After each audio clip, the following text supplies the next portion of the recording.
So let's begin by discussing how the pandemic and its restrictions have been affecting immigration in Canada. Well, even with the bold initiatives, the virus has unfortunately outpaced IRCC, and estimates range from our targets being down from 30 to 40%. And can you tell us why the IRCC made this record-breaking move to send over 27,000 ITAs to express entry candidates? Well, these individuals are all in the Canadian Express entry class, so they're already here. It's an inventory not subject to travel restrictions or country conditions outside Canada. So it made a lot of sense to inject a number of individuals immediately into the system. And I'm sure it's to hit this goal. So let's touch on this immigration levels plan target for 2021. What exactly is this target, and is this recent move by the IRCC enough to reach this particular target?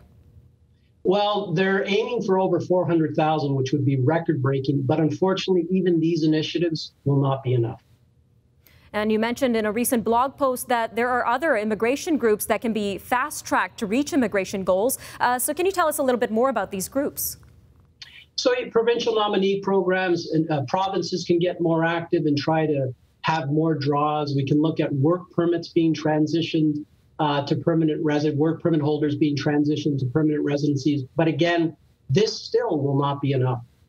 Now, you highlighted in this report that the largest group of applicants in your post was undocumented migrants. So can you tell us a little bit more about this group and why officials should look into fast-tracking this group in particular? Well, amnesties are always controversial. Since 1960, we've had about 9 programs, the last in about 2002.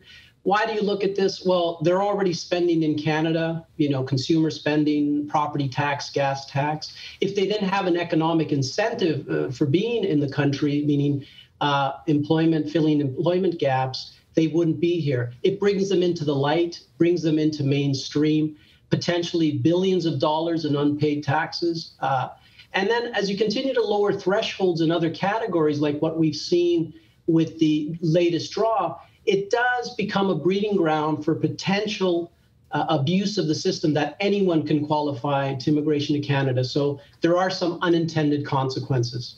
And on the other hand, there are immigration advocates that might argue that undocumented immigrants might be jumping the queue and not following the lengthy regulatory process of citizenship application. So how can officials find a balance in this situation, sir? We've got a minute and a half left. Okay, there's no question it would be complex, but the assumption that all of these individuals are queue jumpers is not accurate. There's people that have been forcibly trafficked. There's children. There's people with expired status. So there's a lot of individuals in this category, brothers and sisters of Canadians, that could assist. And again, prioritizing frontline workers, areas of need. These would all be great measures to try to inject a number of individuals into the system, but it's not without controversy for certain. All right, sir, 45 seconds left. But what are the economic benefits of fast-tracking this particular immigration group along with others?